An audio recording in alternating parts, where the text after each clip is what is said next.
guys, it's good to be back. I took last week off and it seems like I haven't been here forever.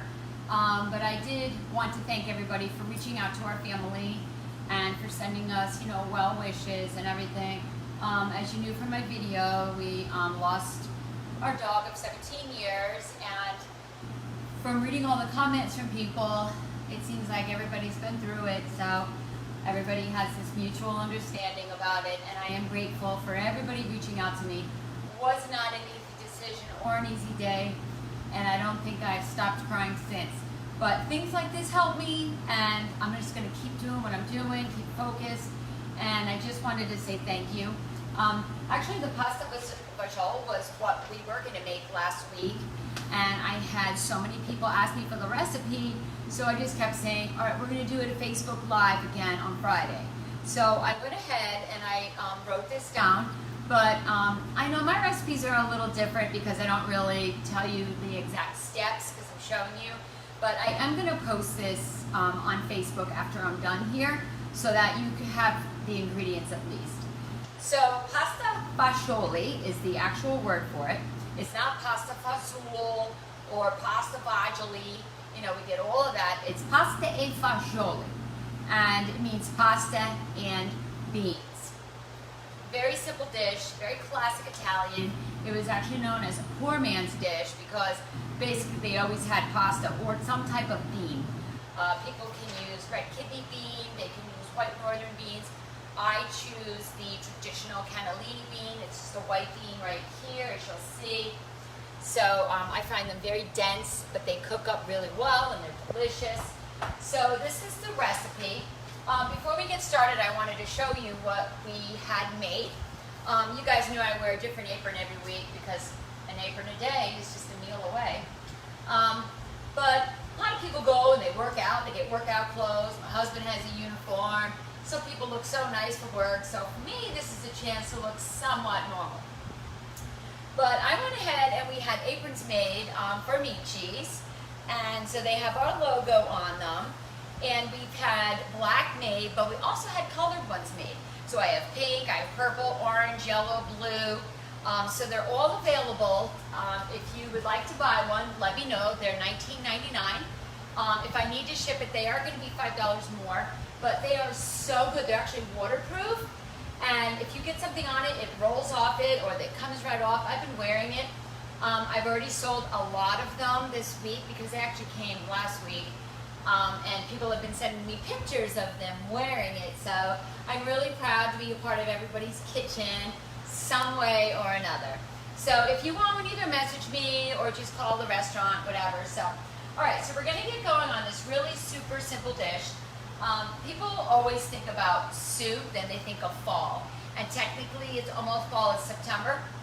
But everybody knows in South Carolina it is still 100 degrees out. So I'm looking at this and I'm like, soup in 95 degrees. But for some reason we always end up selling it every night. Yeah. So I'm going to keep going. Okay, so the first thing we're going to do is you should have a small pasta. Now this is just like an elbow noodle, as you see. These are in every store that you can possibly think of, just an elbow noodle. You can also use ditalini, a little tiny orzo if you want to, even penne if you don't have anything else. Life is supposed to be about simplicity, so we don't have to go shopping for a special pasta, just for the soup. Let me give you the backstory on this pot. This was my Nana's. This pot is actually about 40 years old. It's my favorite pot. Look at the inside of it. This is a work of art, man. This is the top. They don't even make them like this anymore. I think I've screwed this on 100 times. These handles are horrible, so I just have to be careful. But I will never part with this pot. And anybody in my family that's watching right now, this is my Nana's pot. And when she was at the point where she didn't want to cook much anymore, and she came to live with my mom for a while, she didn't want it. She passed it to me because she knew I had a love for cooking. So this is my Nana's pot, and I swore that every time I opened the top of, I could smell her sauce in there. Just such a proud moment for me, and I've cooked many meals myself in it. Okay, so the first thing we're going to do, and this is going to give us the base of the soup, is we are going to brown up some pancetta. Now, pancetta is like Italian bacon. That's basically all it really is. It has a really deeper flavor. It's very, very good. And once it starts cooking, you're going to smell this wonderful aroma. And it's cooking pretty fast because this is a thin pot. You know, they really don't make these anymore. You have to be careful when you cook with it, but I refuse to give up. Okay. Now, I posted the recipe on a website last week about putting ground sausage in it. And I got hammered with negativity because I got everybody coming out of the woodwork after cook saying that you don't put sausage in pasta fagioli. Well, you know what? It's my recipe, so I can do what I want. And it is meat-based. They say there's no meat in it. There is meat in it. This is the classic pancetta. That goes in every good pasta fagioli. So when someone tells you, no, you don't put that in there, you do put it in. Okay, so we're rounding that up. And while that's going, I already have onions cut up. Thank goodness for my boys in the back. They have all the diced onion here for me. So I have 1 cup. So it's going to be 1 cup of onion, 1 cup of celery, and 1 carrot. So we're going to just put that in with it and mix it up. Now, to me, there's no greater combination right here of smell. The onion, with that. And they are really fresh. They are making my eyes water. Okay, so over here, I'm just going to cut some celery. And we're going to get that going. And then we're going to push these together so they're even. And we're just going to rock our knife like we've been doing.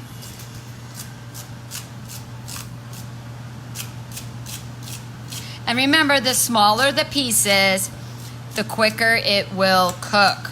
So if you are having these big pieces of veggies in there, it's going to take a while. All right, so I'm going to put them in here. And they're also going to go in there. Stir it around if you want to.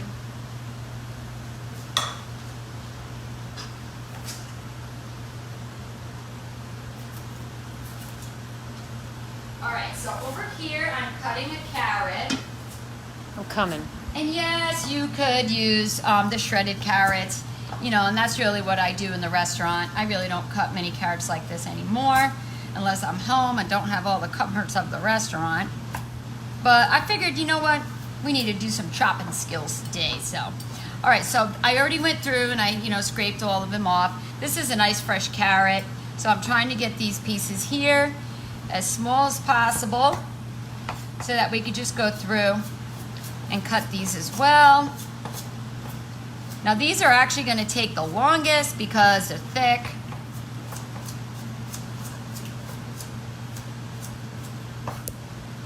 And just chopping these up here.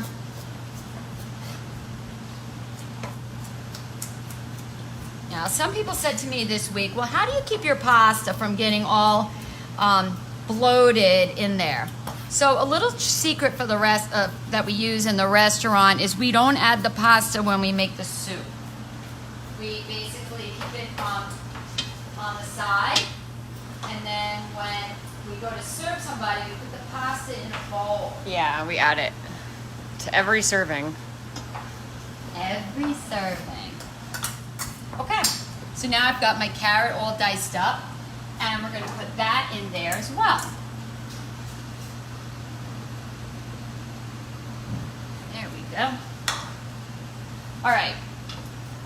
So the carrots, the onion, and the celery is known in the cooking world as either a mirepoix, if you want to get real technical, or it's the Holy Trinity. Because whenever you put it in something, any soup base, stew, any type of sauce that you want to cook down, those 3 flavors married together just make it a level above. It's absolutely delicious. Okay, now we're going to add a little salt to this because salt makes vegetables sweat, but at the same time you don't want too much because the pancetta already has enough salty flavor. And then the recipe calls for some black pepper, so we're just putting that in. And it calls for oregano, which has a very strong woodsy flavor. on its own. Oregano, when it's dried, I have fresh oregano in my garden, and I love to just eat it and pick it. But once I dry it and like put it in a jar for a while, if I gotta eat one of those flakes, it's pretty strong. All right, so I'm trying to keep my pasta separated here. And this is cooking here.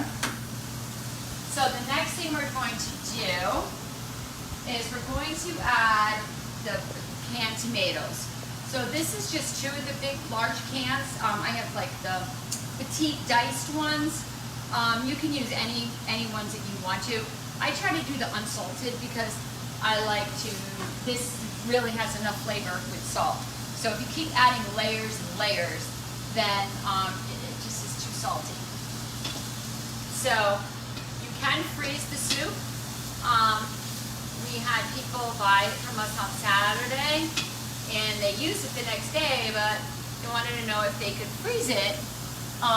Could they serve it another time? And absolutely. You know, you just put it in the freezer and it'll stay. So now that these are cooking up, as you see, the pancetta had turned like a little shade of like a brown color now instead of that bright pink like you would see with bacon. Same exact thing basically. Smells good, doesn't it? Yeah. I love it. See, it says, pour some gravy on me. I love my whisks. My favorite kitchen tool. Okay, so now that this is cooking up, I'm going to go ahead and I'm going to pour these in there. And I'm making a really big pot today because this is going to be used for the restaurant. So the soup tonight is actually pasta fagiol. So I keep forgetting this handle is hot. It's an old pot. Alrighty, this is, and we're going to bring this up to a boil here. Hi, Nick. My friend Nick Lacoste gave me the recipe the other night for a soup that we served. It was incredible. It was zucchini with corn and a spicy broth. Everybody loved it. It was so good, Nick, that I had to make another pot of it the next day. So thank you so much for sharing your recipe with me. And I wanted to say hello to my friend Quinn. She came in last Friday with some friends from, I think it's Virginia Beach, to eat. And so she wanted to see my video, so I said, I'm going to give you a shout out this week, girl. So I hope she's watching. I see my friend Kevin Rocha. Now, Kevin Rocha comes and sings at the restaurant, and he is just amazing. Hi, Kevin. If you haven't heard him, we're getting him back to the restaurant really soon. As soon as, you know, we're allowed to have all these fun activities. Okay, so to this now I'm going to add a half a cup of Parmesan cheese. Just grated, any type you want. Pour it right in there. And that gives it just this amazing, rich flavor. Look at you stirring and videoing. I know. So talented. Proud of you. It's on my resume. Is it? Along with many other talented things that you do. Yeah, sure. You are. Okay. So right now this is looking like a real thick kind of, almost like a bolognese that we make, you know, with the sauce and the veggies and the pancetta. And we're going to add the beans to it now. So these are the cannellini beans. And I'm just going to go eyeball it right now. The recipe has the exact amounts on there, but I am just going to eyeball this and see. And the more you cook this down, the better it will be. This soup is actually better the next day. I'm proud of you for making a recipe, because an ongoing joke is that every time she makes pasta fagioli, it's different. Every single time. It's true. I mean, it's always amazing. It's just always different. We're like, what is it today? So. It's true.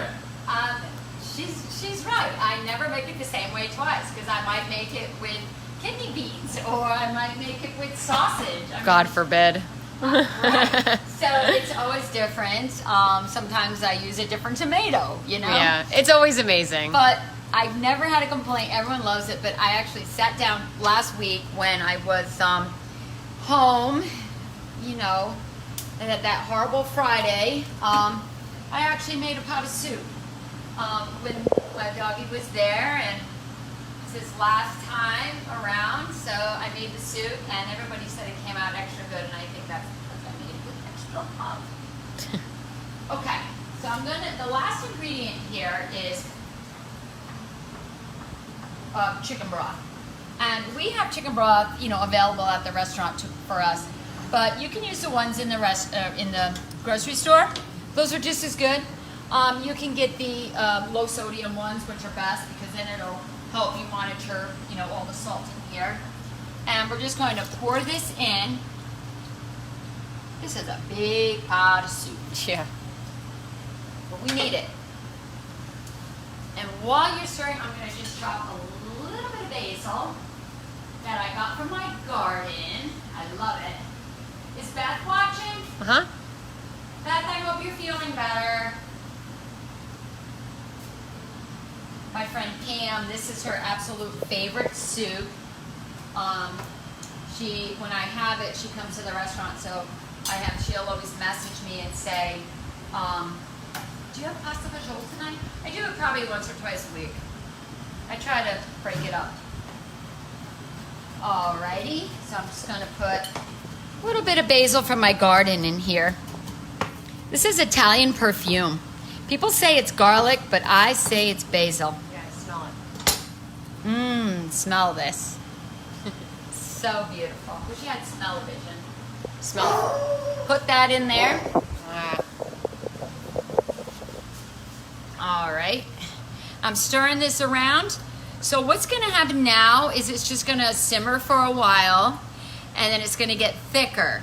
And some of that liquid in there is going to reduce down, so you may have to put a little bit more chicken broth in as you go along.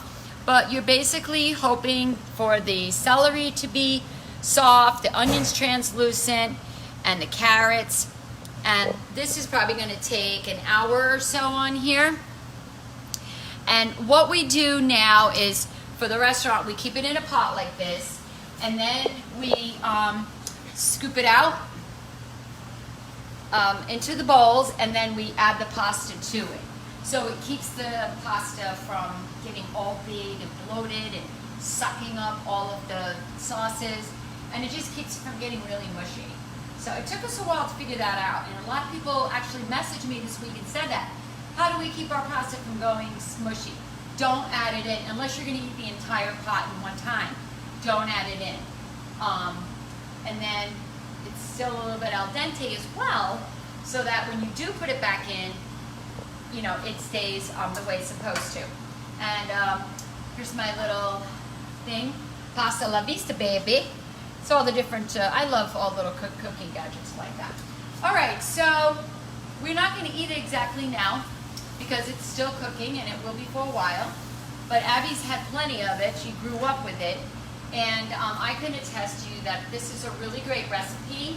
So I will post it for you guys. And I will post it right away because once I leave here, I just have so many things that I got to do. So it's going to boil down and simmer. And that is how you make pasta fagioli. Don't forget to try it. It's delicious. If you don't want to make it, come to the restaurant and have a bowl with me. And always have it with red wine because it's such a nice, hearty soup. It goes really good with it.